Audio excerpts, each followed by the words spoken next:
మిత్రమా, ఒక చిన్న మాట చెప్పనా? నీ దగ్గర డబ్బు లేని రోజు నీ ఇంట్లో నువ్వు కారం మెతుకులైన తిని బ్రతుకు. అంతేగాని డబ్బులున్నాడు పిలిచాడు కదా అని ఒక పూట తినడానికి పోకు.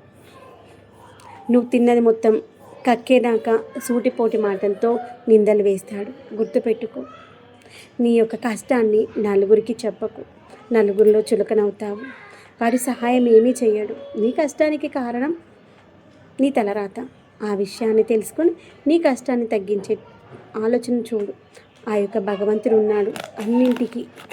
అంతేగాని ఎవ్వరు నీ వాళ్ళు కాదు. ఎవరికి నీ బాధని చెప్పుకోకు, వెళ్ళకక్కకు, నలుగురిలో చులకన కాకు.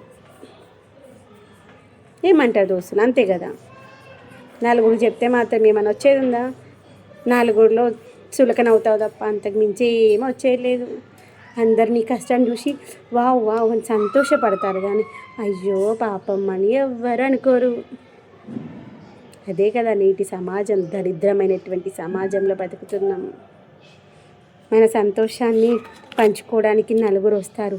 మన కష్టాన్ని చూసి నవ్వడానికి 100 మంది వస్తారు. అది పరిస్థితి.